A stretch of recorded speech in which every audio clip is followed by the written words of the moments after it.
No ciclo da conversa com os membros do 17º Governo Constitucional, estando no fim do seu mandato, oportunidade para conversa com o Primeiro-Ministro e chefe do Governo, Jorge Bom Jesus. Senhor Primeiro-Ministro, como é que contextualiza a sua governação? Seja louvado São Tomé e Príncipe, os residentes e a diáspora em geral. Portanto, eu gostava de começar por cumprimentar a comunicação social e Maximino Carlos, que me dão esta oportunidade para falar de viva voz, em discurso direto, ao povo de São Tomé e Príncipe, ao qual agradeço todo o apoio, portanto, dado a este governo durante esses quase 4 anos. Mas também não me esqueço dos parceiros internacionais, bilaterais e multilaterais, que estiveram ao nosso lado durante todo este tempo, apoiando-nos, portanto, garantindo sempre a sustentação desta governação. Mas também agradecer, naturalmente, o Executivo, portanto, os meus colaboradores, os ministros, mas também os órgãos de soberania, porque, afinal de contas, nós representamos o Estado e o Executivo é uma parte do Estado. Portanto, a Assembleia Nacional, a Presidência da República, portanto, os tribunais. E, naturalmente, em última instância, o povo de São Tomé e Príncipe. Todos nós construímos o país. Em relação a este governo em concreto, como é que eu posso caracterizá-lo? É um governo resiliente, tem sido um governo de missão,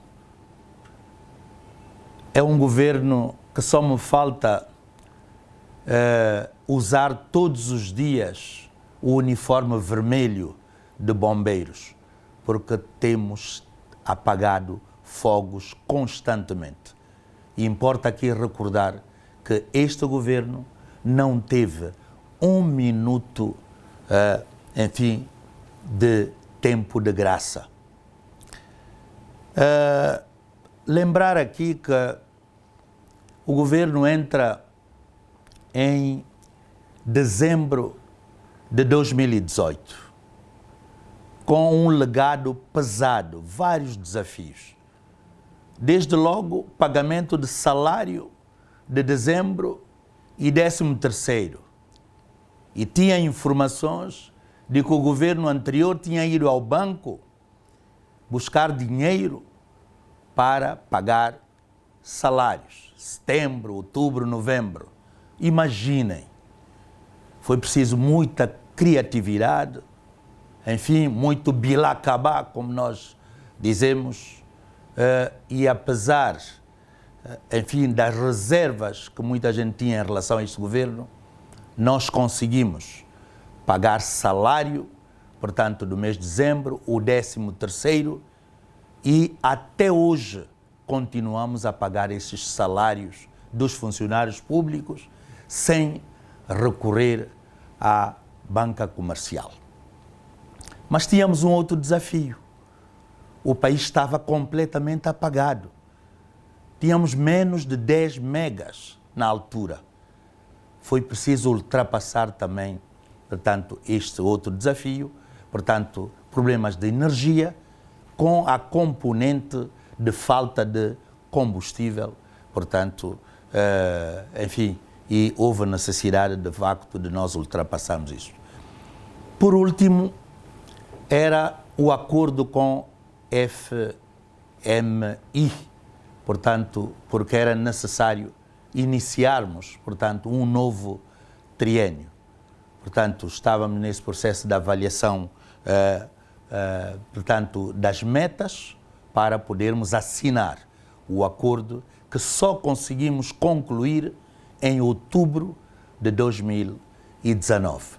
Portanto, foi assim que este governo começou e eu gostava aqui de, enfim, refrescar a memória de todos. Não vou entrar nos pequenos detalhes de hora e outras coisas, mas isso está na retina e na memória de muita gente. Depois desta situação, naturalmente surgiu a Covid-19.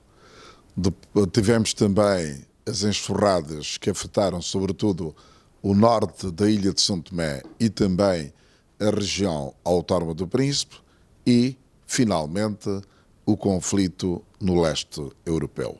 Estamos a citar a guerra na Ucrânia. E ainda bem que nós temos os nossos santos. Há um bom Deus lá em cima, possivelmente um bom Jesus, que não sou eu. Portanto, para cuidar de nós, ajudar-nos, lançar-nos bênção. De facto, diante de todas essas contrariedades, o governo teve a necessidade de buscar foco. E, enfim, tivemos que fazer opções. Opções muitas vezes difíceis. Duas opções: salvar vidas e salvar o rendimento das pessoas. Portanto, salvar vidas e garantir, de facto, os rendimentos para que as pessoas pudessem manter-se de pé. Desde logo, a problemática do emprego e dos apoios sociais. Portanto, com o advento do Covid e graças à generosidade e solidariedade internacionais, nós pudemos enfrentar esta doença durante quase 2 anos e meio, esta crise sanitária, mas que depois se transformou em crise social e, sobretudo, econômica, uma crise que colapsou os pilares da economia do mundo. E, de facto, nós tivemos que, em primeiro lugar, garantir os empregos e, relativamente a isto, tivemos o apoio do FMI, do Banco Mundial, mas também apoios de muitos países, de muitas cooperações bilaterais. Porque nós não estávamos, o mundo não estava preparado para esta doença, muito menos São Tomé e Príncipe. E, naturalmente, nós tivemos que apoiar mais de 35 mil pessoas com a distribuição dos cabazes. Houve a necessidade de aumentarmos o salário mínimo para, enfim, mitigar o impacto e, como vocês sabem, o salário foi duplicado, passou de 1.100 para 2.500 dobras. Nós tivemos que aumentar a pensão mínima, portanto, para 800 dobras, portanto, mais 200 dobras.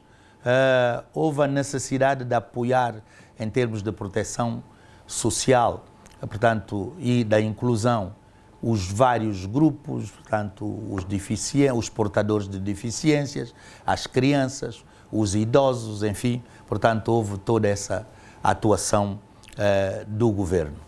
Mas, como eu dizia também, em termos de emprego, nós tivemos que garantir esses empregos. Portanto, salvar os empregos, porque num contexto da pandemia, os aviões deixaram de vir, os barcos raramente. Portanto, por isso o turismo colapsou. Para impedir que houvesse despedimentos em massa, nós tivemos que subsidiar, portanto, as várias empresas, garantido o salário em 2/3. Mas também nós subsidiamos, apoiamos os vários grupos informais, né? Os taxistas, os motoqueiros, enfim, as palaiês, e toda a gente se lembra disso. Ao mesmo tempo que estávamos a enfrentar, portanto, a doença propriamente dita, portanto, se lembram da criação do hospital de campanha, a formação dos médicos, do pessoal da saúde, portanto, os profissionais da linha da frente, portanto, a quem aproveito a ocasião para render homenagem, os bombeiros, o pessoal da saúde, o pessoal da educação também, portanto, entre outros. Portanto, tudo isto foi feito. Nós tivemos que confinar as populações no sentido de podermos controlar a doença. Portanto, medidas, enfim, que sei que acabaram por atrapalhar o dia a dia dos santomenses, mas medidas necessárias, e eu aproveito para pedir perdão também, portanto, por essas, enfim, todas essas medidas difíceis que o governo tinha que tomar para salvar vidas. Portanto, este ativo mais valioso de Santo Tomé e Príncipe. E às vezes as pessoas hoje me dizem, e eu sei que o custo de vida subiu bastante por causa dos constrangimentos que diz, a situação da guerra e tudo isso, mas eu pergunto quanto é que custa a vida de um santomense. E de facto, a vida de cada santomense não tem preço. Mas tivemos que tomar outras medidas também, em termos de produção alimentar e nutricional. Lembram-se do programa Vamos Chimia para não becoar comer. Num contexto em que os barcos não vinham, em que os aviões não vinham, a comida não vinha de fora, o arroz não vinha. Portanto, e tudo isso era necessário, portanto, que nós adotássemos medidas de política madrugadoras para começarmos a investir localmente. Portanto, começar desde já a plantar, e houve adesão de muita gente e, graças a Deus, nós conseguimos hoje garantir, portanto, que haja portanto, a banana e outros produtos, portanto, e o que nós pedimos é que pouco a pouco possamos ir consumindo esses produtos produzidos em Santo Tomé e Príncipe.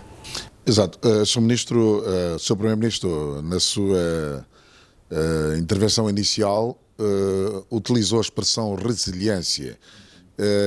Tendo sido ultrapassada a questão da pandemia, não ultrapassada, uma vez que a pandemia da Covid-19 está controlada no país, mas ainda existem sinais visíveis, a questão do conflito no leste europeu, que ainda não tem um fim, apesar desta abertura do corredor humanitário para que se transportasse os cereais da Ucrânia para os outros países, mas o que é que pode dizer o santomense para que se possam tornar mais resilientes? Relativamente à sua pergunta, tendo em conta esse contexto dificílimo, portanto, repararam que durante a pandemia nós tivemos que conviver entre nós. Os vários países, sobretudo os países desenvolvidos, cada um fechou-se. E o que eu digo aos santomenses é que nós temos que assumir os nossos destinos com as nossas próprias mãos. As soluções têm que ser encontradas aqui dentro. As cooperações internacionais, os parceiros, não são senão um complemento das nossas ações.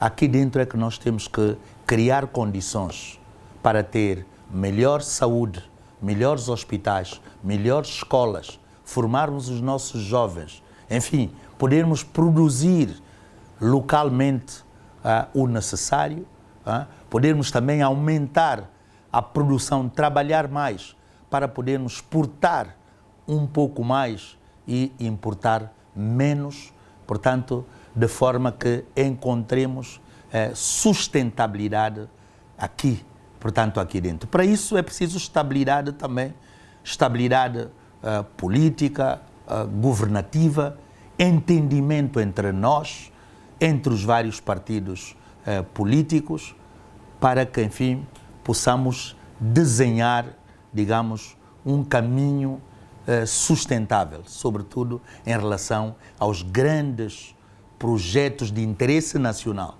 Portanto, os grandes projetos estruturantes que, independentemente dos governos, Santo Tomé e Príncipe precisa para se desenvolver e para se preparar, para se ir preparando cada vez mais resiliente, porque, de facto, há muitos fatores imponderáveis que nós não controlamos, mas que podemos previamente planificar.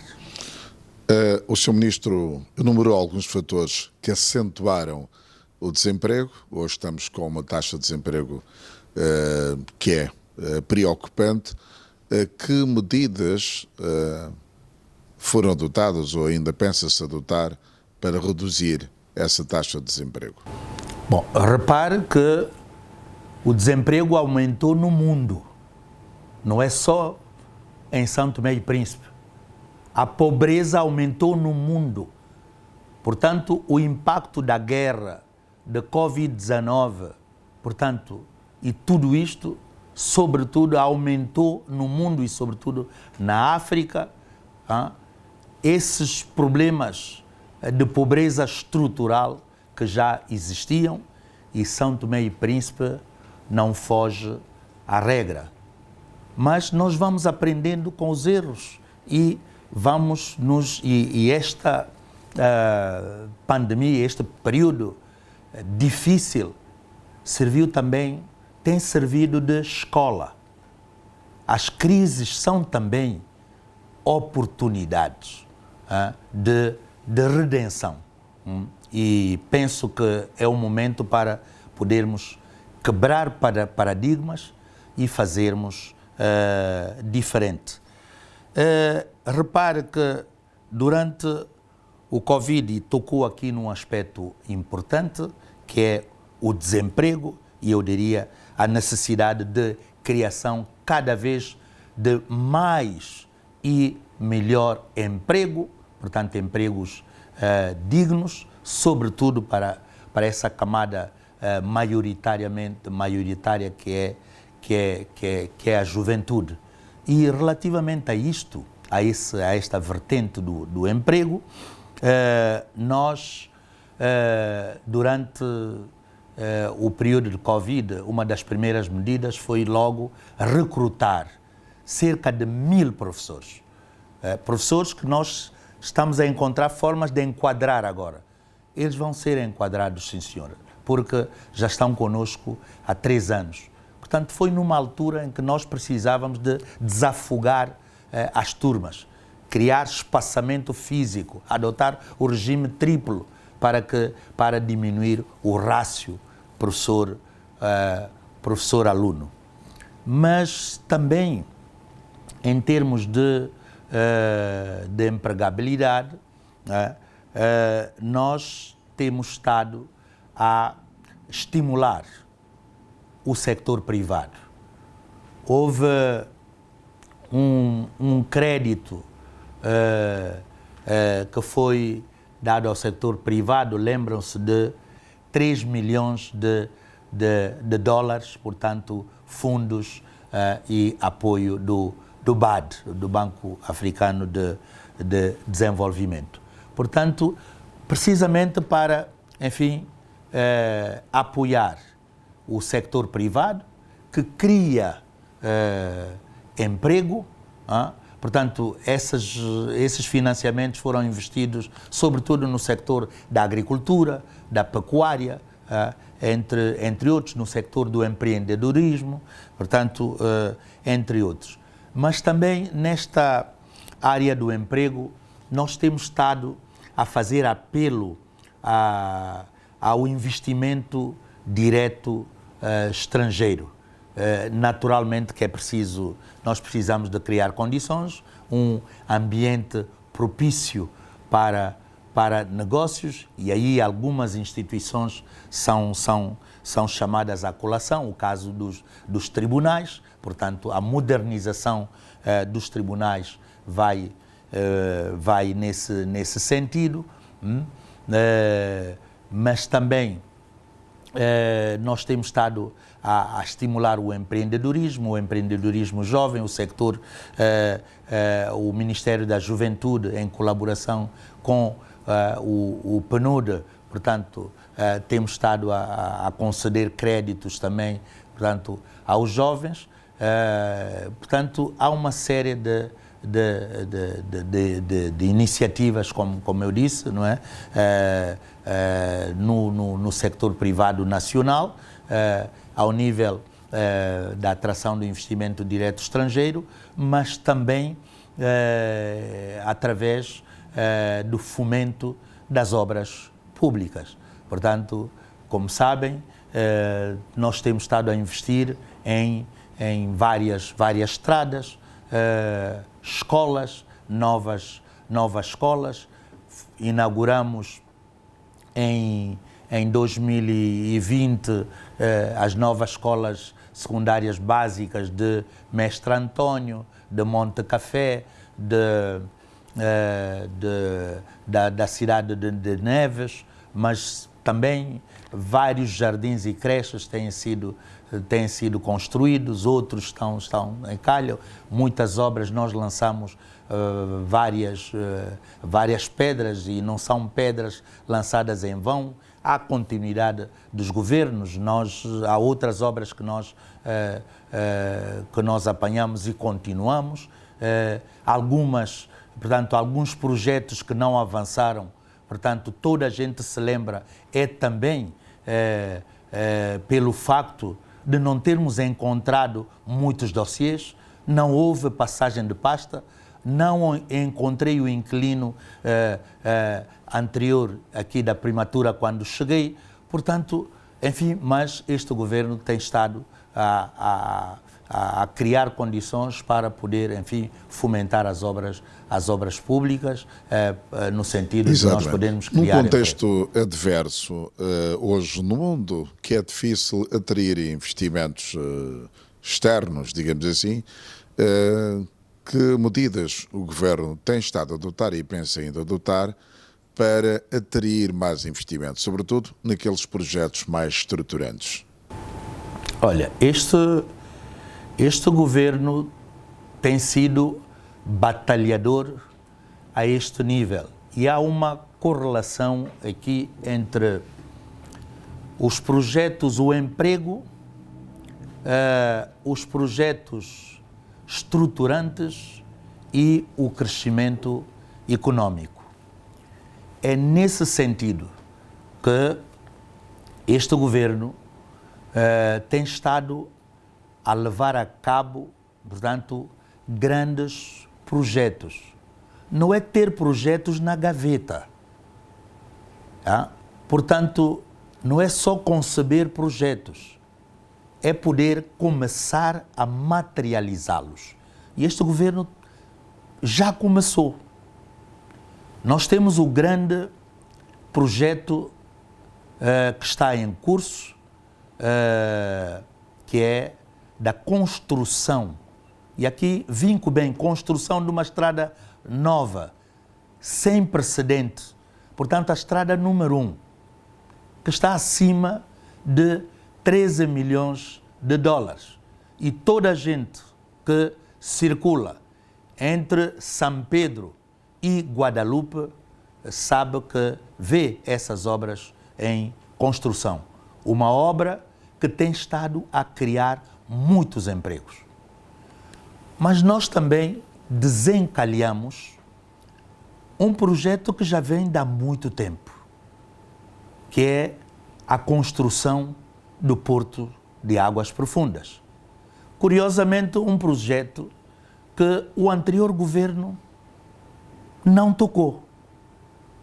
A semelhança do projeto de ampliação ou extensão da nova cidade. Também é um projeto que o governo de Gabriel Costa tinha deixado e que o anterior governo não continuou. Mas eu volto à questão do Porto de Águas Profundas, um projeto estruturante, indispensável para o desenvolvimento de São Tomé e Príncipe. Porque uma ilha sem um aeroporto e sem um porto é uma prisão natural. Por mais bela que seja, por mais maravilhosa que seja. E, de facto, nós já assinamos esta concessão. É um projeto grande em que entra a construção do Porto de Fernão Dias e a modernização e reabilitação do Porto do Príncipe. E este porto está acoplado, portanto, ao projeto de reabilitação e modernização também do Porto da Ana Chaves, que precisa de muito investimento em termos de formação de quadros, em termos de equipamentos novos, para que ele torne operacional e mais eficaz. Mas em relação ao Porto de Águas Profundas, há algumas vozes que referem, mesmo tanto os países vizinhos, aqui os nossos vizinhos, estamos a referir aqueles que são mais próximos, têm também portos de águas profundas. Até que ponto nós, ao concluirmos ao nosso porto, poderíamos ser mais atrativos ou competitivos em relação aos que já dispõem? Eu acredito que seremos mais competitivos porque os estudos foram feitos. E me dizem que nós temos esta dádiva, eu diria a dádiva da natureza, é estarmos numa posição geoestrategicamente bem plantados aqui neste Golfo da Guiné. E depois a própria morfologia das nossas ilhas, não é? Também fazem com que, segundo os estudos, que nós possamos ter um porto com maior profundidade. Por aquilo que me dizem, o nosso porto terá vantagens comparativas relativamente aos demais portos já construídos. Portanto, se assim não fosse, também duvido muito que os consórcios estivessem a colocar tanto dinheiro neste projeto, porque não estamos a falar de um projeto de poucos milhões, é um projeto grande, mas de grandes investimentos e que vai criar também muitos empregos. E em relação ao aeroporto internacional? Outro projeto estruturante e importante também, que já vem de algum tempo, mas que, pronto, já está na sua fase final e que vai arrancar, seguramente, porque o financiamento já existe. Estamos a falar de financiamentos à volta de 100 milhões de dólares. Portanto, é um projeto que vai ser implementado pela China. Portanto, são 580 metros de ampliação da pista do aeroporto, mas haverá também algumas melhorias ao nível também da Aerogar. Mas há uma meta fixada para o início das obras? O concurso foi lançado tanto na China, eu acredito que em princípios do próximo ano esse projeto vai arrancar e é outro grande projeto que vai consumir muita mão de obra, portanto muito emprego também. E depois temos, e não nos esqueçamos, também de outro grande projeto importante e necessário também, que é da contenção da orla costeira.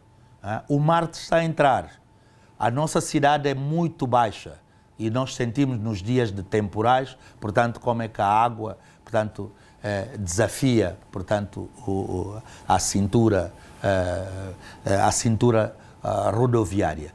E é um projeto grande, o concurso já foi lançado, portanto, penso que ao nível dos jornais, das redes sociais, portanto, mesmo do também jornal nos órgãos de comunicação social. Dos órgãos de comunicação social, portanto, tem estado a ouvir, o concurso está lançado. Eu acho que é um concurso internacional de 45 dias, portanto, o dinheiro existe, cerca de 25 milhões de dólares, está aprovado, está assinado com a Holanda, que vai financiar uma parte, 12 milhões e meio, e o Banco Europeu de Investimento também que vai financiar, portanto, a outra parte. Portanto, é outro projeto também que vai criar muito emprego para os santomenses. Acreditem, vamos querer nisso. Apesar, portanto, destes projetos, quando se fala em projetos, tem que se pensar na questão energética do país. E o país está a fazer essa transição energética, passando a depender fortemente de combustível fóssil para, portanto, estar mais em energias hidroelétricas e não só, mesmo a fotovoltaica. Como é que está a prever este desenvolvimento energético do país para corresponder a essas perspectivas de desenvolvimento que existem no país? Muito obrigado. Eu vou já responder essa pergunta, não vou fugir, mas eu queria só dizer ainda no capítulo das infraestruturas, perdoe-me, dizer que há outros projetos também, portanto, de infraestruturação. Nós temos o caso da estrada, os 18 quilómetros de estrada de Ribeira Peixe a Porto Alegre. Estamos a falar de qualquer coisa como por volta de 5 milhões de dólares. Portanto, há o Liceu de Caué. Pela primeira vez em 47 anos, nós vamos construir um liceu no Sul. Isto é investimento público. Portanto, este liceu está por volta de 6 milhões de dólares. Portanto, sem falar de outras estradas, olha, o caso da estrada que nós lançamos agora a partir de Boboforo Madalena Desejada, portanto, está acima de 3 milhões de dólares. Portanto, uma vertente importantíssima, que é o sector energético. Energia é vida, hoje energia é progresso. Sem energia, portanto, não há televisão, não há novas tecnologias, não há nada, não há desenvolvimento. E este governo está preocupado, até porque, tendo encontrado o país apagado, apesar de na altura se propalar da extensão da rede, mas há um problema sério de produção energética. Quando nós falamos de energia, temos que falar de produção de energia, transporte e depois comercialização. Este governo está decididamente apostado na transição energética e já deu um sinal.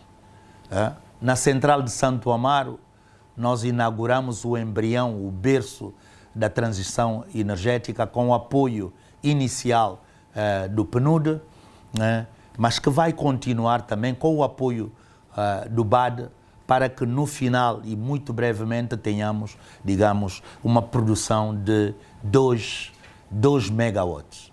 Neste mês de setembro, há um privado que vai nos colocar painéis na ordem de 1 mega e meio, mais ou menos, na zona do aeroporto. Mas também nós já assinamos e inclusivamente lançamos o repto a alguns privados que não estão a cumprir os prazos. Um operador vai nos colocar já, ainda a partir deste mês, mais de 1,5 mega. Portanto, isto para dizer que temos esses vários projetos assinados, portanto, na área das fotovoltaicas, mas também na área da biomassa também. Há uma empresa também, portanto, na área da biomassa para combinarmos portanto, o tratamento dos lixos, porque esses lixos que serão transformados em energia, portanto, mais a combinação das baterias e outras áreas, portanto, para se poder rapidamente continuarmos a garantir a transição energética, mas também nós temos as mini-hídricas também. Portanto, esse sector também de energias limpas contemplam também o sector hidroelétrico. Nós só temos neste momento o contador, em que o Banco Mundial, enfim, há um projeto de reabilitação do contador para permitir aumentar a produção. Portanto, isto ainda não está concluído, mas estamos a fazer apelo a outros privados de forma que possam pegar outras centrais, outras mini-centrais que nós temos em Agostinho Neto, em Bombaim, portanto, e outros lados, mas haverá necessidade também, né, do próprio governo poder investir em pequenas barragens para não só para a produção energética, poder-se também ter água para irrigação, por causa da agricultura, portanto, as mudanças climáticas e também, portanto, a água potável. Portanto, tudo isto na área da energia é para diminuirmos a produção térmica. Portanto, a produção de energia na base de combustíveis fósseis. Portanto, é que vocês não imaginam as dores de cabeça que o governo tem em ter que comprar geradores, garantir a manutenção dos geradores. Temos que constantemente formar quadros e cada vez mais especializados, porque temos todo tipo e marca de geradores, Hyundai, Caterpillar, ABCs, portanto, enfim,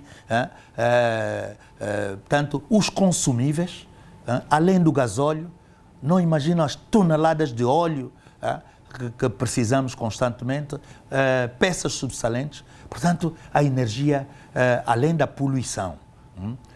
Portanto, a energia térmica fica muito cara e tem um impacto nos bolsos dos clientes. Basta dizer que a EMAI é o maior cliente da ENCO, com os problemas também de dívidas, enfim. Por isso, a solução é, eu acredito que, e estou a pedir confiança, portanto, depois dos 4 anos, nós queremos mais 4 anos para podermos consolidar esses vários projetos que temos em carteiras, alguns já lançados. É preciso estabilidade, é preciso tempo para que os projetos sejam semeados e regados para que a gente consiga ver frutos, à semelhança do que tem acontecido em Cabo Verde e noutras paragens. O senhor Primeiro-Ministro quer enfatizar concretamente os ganhos desta transição energética? Esta transição energética, portanto, a implementação ou o advento destas energias renováveis terão um impacto muito grande nos bolsos dos clientes, ou melhor dito, da população em geral. Portanto, desde logo,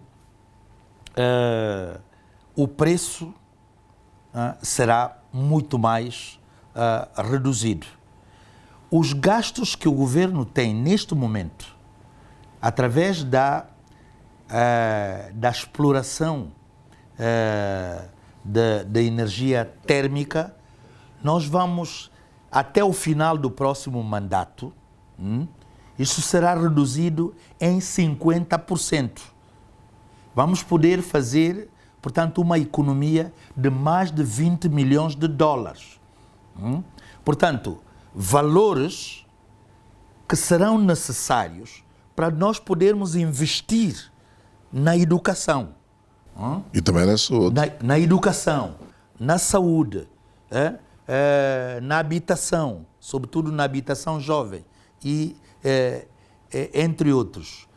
Eu gostava de relembrar aqui que neste momento nós estamos a acumular já mais de 30 milhões de dólares em termos de diferencial de preços naquilo que o governo tem estado a subvencionar os combustíveis, portanto, neste momento. O preço de 30 e 35, portanto, do gasóleo e da gasolina, sem essa subvenção, devia estar acima de 50. E quem está a suportar tudo isto é o governo. Mas o governo assume portanto, este desafio, estas despesas, para mitigar a situação do impacto que a pandemia impõe à população. Porque aumentando os combustíveis, os preços vão disparar e o custo de vida vai disparar a todos os níveis. Não são os taxistas, são os produtos de consumo, os bens. Portanto, tudo isso dispara. Portanto, eu faço essa alusão para verem, portanto, os custos que a exploração, portanto, de uma energia na base dos combustíveis fósseis acarretam e as vantagens que as energias renováveis, portanto, têm para o desenvolvimento do país e, sobretudo, para, portanto, o bem-estar das populações. A energia é fundamental.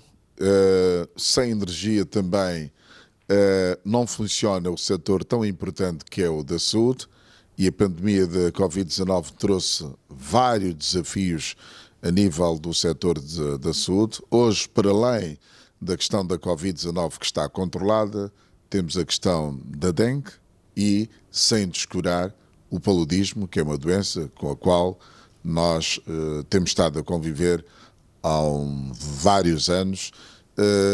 Que medidas estão a ser adotadas para, primeiro, tornar o setor da saúde mais robusto para eventuais problemas, tais como a Covid-19, e agora que temos a dengue, e depois o combate com o apoio dos parceiros internacionais do paludismo? O sector da saúde é outro sector vital em termos de investimentos. É um dos sectores prioritários. Basta dizer que no programa do governo, o terceiro eixo, que é a melhoria dos serviços sociais de base, portanto, a saúde figura, portanto, numa posição cimeira. E mesmo no quadro da Agenda 2030, entre outros, saúde e educação são fundamentais. Portanto, na saúde há várias medidas e há vários investimentos. Quando falava há pouco tempo dos projetos estruturantes, dos grandes, a modernização do Hospital Aires Menezes é um desses projetos. Naturalmente que eu levanto fantasmas aqui dos fundos do Kuwait, mas ultrapassada a polémica inicial, porque de facto havia um desconhecimento total dos dossiês, sem passagem de pasta, estávamos na escuridão. Neste momento, relativamente a este projeto que não tinha absolutamente nada, e não estou aqui a fazer política, estou a relatar factos. Este governo conseguiu resgatar este projeto. Os estudos foram lançados, já há um desenho. Portanto, hoje já podemos dizer que há um projeto de reabilitação do Hospital Aires Menezes. Reatamos os contactos com o parceiro do Kuwait.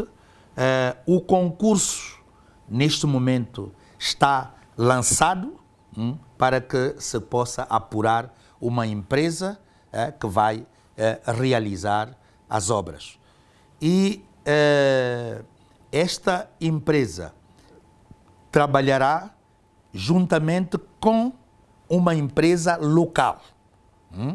Portanto, esta relação entre empresa estrangeira e empresas locais, portanto, é fundamental para que a pouco e pouco haja transferência de tecnologia, de forma que os santomenses também possam, a pouco e pouco, paulatinamente, começar a assumir também, portanto, tudo desde o princípio.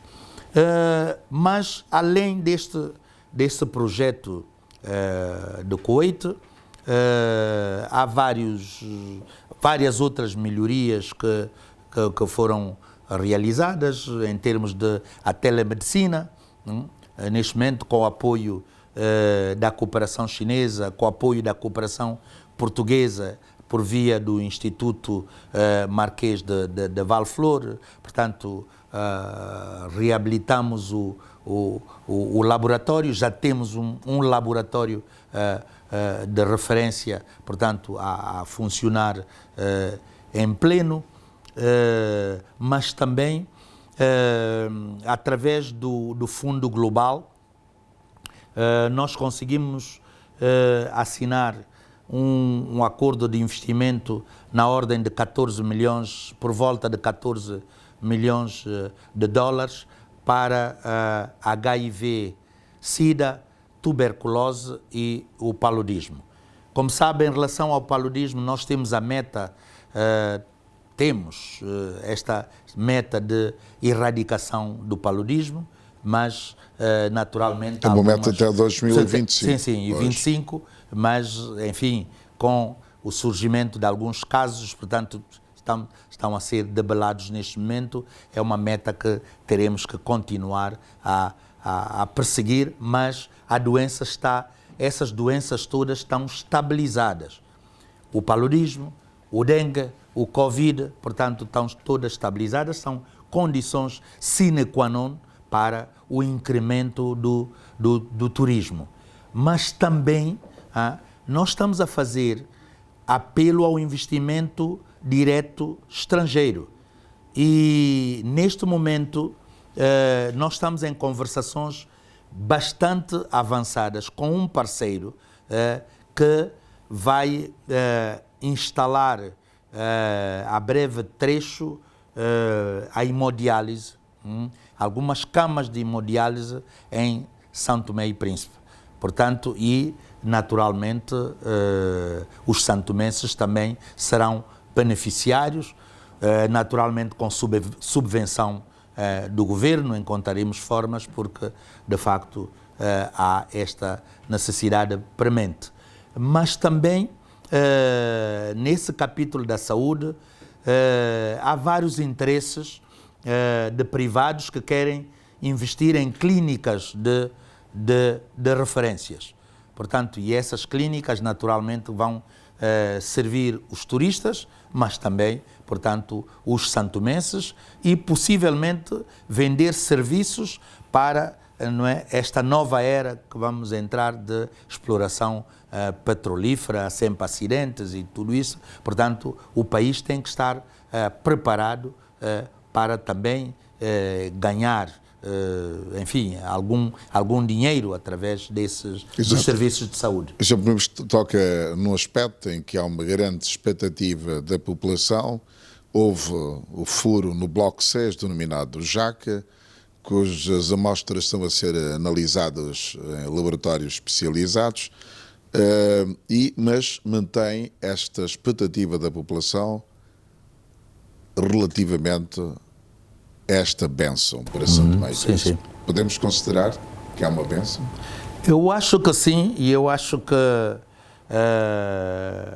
há uma expectativa geral da população, do próprio governo e esperemos, nós estamos a falar de ilhas santas e sei que algures Deus vai poder depois, sobretudo de todas essas contrariedades, como eu tenho dito, Deus está a guardar alguma boa nova para nós, de certeza. Portanto, nós estamos nas expectativas, são dados que eu não tenho, portanto, estão a ser, analisados e em tempo oportuno, logo que nos facultarem esses dados, nós também transmitiremos à nossa população e à comunidade internacional, mas estamos bastante esperançosos. Transição. Para além da transição energética, o país prepara-se para fazer a sua transição económica, ou seja, reduzir a forte dependência do cacau e outros produtos mais e apostar muito mais na economia azul, a economia verde, explorando outras áreas mais que estão subexploradas. Que medidas estão a ser adotadas e que pretende-se consolidar para que se possa potencializar a economia verde, a economia azul e mesmo a economia digital? Nós, há mais de uma década que São Tomé e Príncipe, portanto, e ainda me lembro no governo do primeiro-ministro Rafael Branco, já se falava, portanto, nestas ilhas, a transformação dessas ilhas numa plataforma de serviços para a sub-região. É um sonho que continuamos a perseguir e justamente no programa deste governo este desiderato já começou a ser cumprido. É que nós não podemos continuar, portanto, nesta economia primária de matérias-primas. Um exemplo, nós já começamos a transformar o cacau em chocolate. A fábrica de Secab ilustra precisamente o que estou a dizer. Ainda ultimamente, inauguramos também os empreendimentos na área da pimenta, portanto, com o apoio também dos parceiros, portanto, Portugal, Instituto de Valflor, entre outros. Portanto, o caminho da transformação é o caminho certo para São Tomé e Príncipe. Mas também há vários investimentos na área das tecnologias de informação e comunicação. Ao nível, portanto, nós sabemos que, portanto, temos aqui empresas como a Unitel, a CST, portanto, empresas que se vão modernizando, vão se abrindo para a entrada de novos investidores e novos investimentos para se criar, portanto, uma nova dinâmica. A área do turismo é outra área também, portanto, bastante promissora, e São Tomé e Príncipe tem todas as potencialidades para isso. Nós continuamos ainda bastante esperançosos relativamente aos investimentos do Sul, o projeto da Zona Franca de Malanza, portanto há algum atraso, mas eu acredito que este projeto portanto, será implementado. Ao nível da Ilha do Príncipe, portanto, os investimentos de HBD, portanto, e outros que continuarão a ser realizados. O projeto Compran, portanto, na área também de transformação dos nossos produtos, nesta revolução que nós queremos do mundo rural. Portanto, esta componente é fundamental. Portanto, dizer que São Tomé e Príncipe tem que continuar a aumentar este segmento, a percentagem do sector dos serviços, uma aposta grande no empreendedorismo jovem, no empreendedorismo das mulheres, portanto, necessidade de inclusão, e nós temos visto que, portanto, há muitas pequenas iniciativas criativas ao nível desses dois segmentos de que anunciei, as mulheres, os jovens. Portanto, o santomense é bastante criativo e há muito talento à solta que nós precisamos de continuar a potenciar através dos intercâmbios, através das cooperações. O próprio a assinatura deste acordo de mobilidade vai permitir que os jovens, os nossos jovens se cruzem, portanto, com outros jovens, que as nossas mulheres, os nossos empresários, os nossos artistas, portanto, que possam mais facilmente se encontrar, não é? E trocar ideias, experiências, novas formas de fazer com outros, com quadros oriundos de outros países, e não só da CPLP, mas pronto, do mundo em geral. Senhor Primeiro-Ministro, nós falamos da questão também da transição e sabemos que o país está a preparar-se para, em 2024, se não houver um deadline, entrar para o grupo de países de rendimento médio. Todas essas condições estão a ser criadas para que o país venha concretizar, se não nos próximos 2 anos ou mais, essa transição? Trata-se, pronto, é um desafio que foi lançado a São Tomé e Príncipe. Não é ao governo, é ao Estado são-tomense. Portanto, por isso é uma discussão inclusiva. Portanto, é uma decisão também coletiva. Vamos ter que conversar com toda a gente.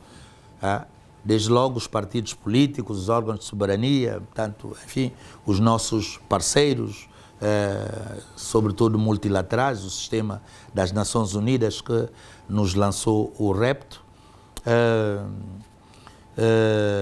Há sempre país de transição de rendimento médio, há vantagens e desvantagens, mas nós próprios temos que nos compenetrar de que tarde ou cedo vamos ter que começar a caminhar pelos nossos próprios pés.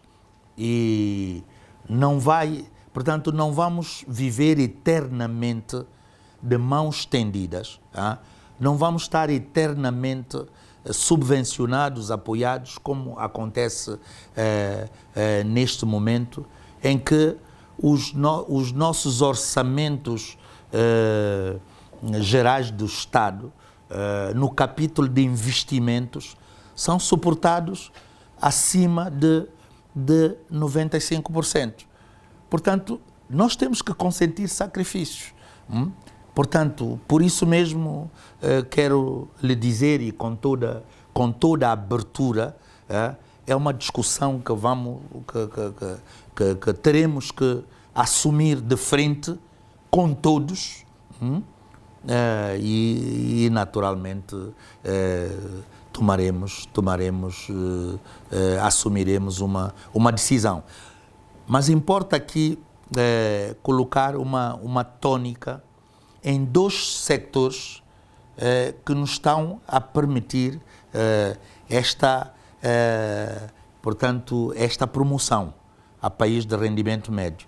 É o setor da educação, os investimentos que fomos fazendo ao longo desses anos todos, portanto, ao nível da educação e ao nível da saúde, que são investimentos que têm que continuar, porque isto é numa perspectiva de desenvolvimento humano, e, de facto, o investimento no capital humano vai ter que continuar. Até este momento sempre foi feito com a colaboração dos parceiros.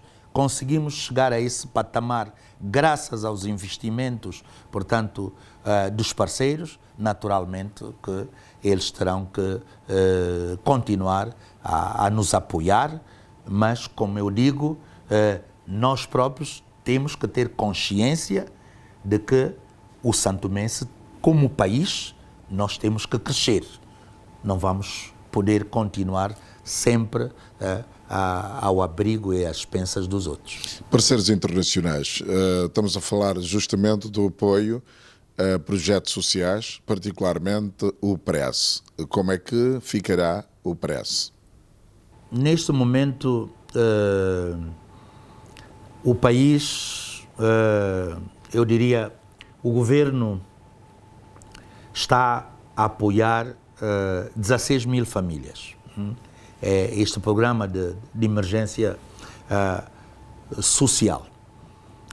Conseguimos convencer o Banco Mundial, que nos tem ajudado desde junho do ano passado. Já estamos com esse programa há um ano e conseguimos negociar para 18 meses. Mas esse programa é para continuar, porque, de facto, nós precisamos de cuidar das pessoas. O Estado existe porque há os mais frágeis. E este governo e o MLSTP é um partido de vocação social. Portanto, olha em primeiro lugar as pessoas. Portanto, nós vamos continuar a conversar com os nossos parceiros, mas também, ao mesmo tempo, temos que começar, enfim, a encontrar outras formas de financiar este programa, que é para tirar as pessoas da pobreza, porque nós temos essa grande fatia dos idosos que temos que cuidar, dos mais vulneráveis, sobretudo a inclusão, portanto, os portadores de deficiência. Portanto, enfim, portanto, é um programa neste sentido, mas é um programa que vai continuar. Olha, basta dizer que, portanto, esta semana o novo pagamento está a ser realizado já esta semana. As pessoas estão, portanto, esta inclusão também, portanto, em termos de inclusão financeira, portanto, a bancarização, portanto, vamos continuar, sobretudo no momento em que as famílias precisam deste dinheiro para matricularem as crianças. Nós já dissemos que as aulas vão começar na primeira semana de outubro e as matrículas estão a decorrer. Este dinheiro vai ajudar a matricular, portanto, as crianças. Nós queremos toda a criança na escola. Senhor Primeiro-Ministro, já na reta final desta nossa entrevista, que mensagem deixa ao povo santomense? A minha mensagem para o povo de São Tomé e Príncipe, dentro e fora do país, é no sentido de acreditarmos no nosso futuro e não perdermos esperança. Temos que acreditar em nós próprios, em cada um de nós, nos nossos conterrâneos, nas nossas capacidades, nos nossos jovens, nas nossas mulheres, nos nossos velhos. Nós podemos, em conjunto. Vamos querer. Nós gostaríamos de pedir a máxima participação de todos no exercício de uma cidadania plena e responsável, porque precisamos de umas eleições transparentes, ordeiras e, mais uma vez, darmos o exemplo de democracia para o mundo. Mas também precisamos desta participação porque há muitos projetos que nós temos em carteira. E esses projetos estruturantes no próximo mandato vão criar mais empregos diretos e indiretos para os jovens e mulheres. Por exemplo, o projeto de transição energética vai permitir-nos poupar mais de 20 milhões de dólares. E este dinheiro, este financiamento, vai poder ser investido noutras áreas, sobretudo nas áreas sociais. Saúde, educação, proteção social, entre outros. E ao nível econômico, este investimento em energias mais limpas, portanto, vai permitir que os investidores possam vir. Portanto, estou a falar de investimento direto estrangeiro. Portanto, no sentido de também criar outros mais empregos.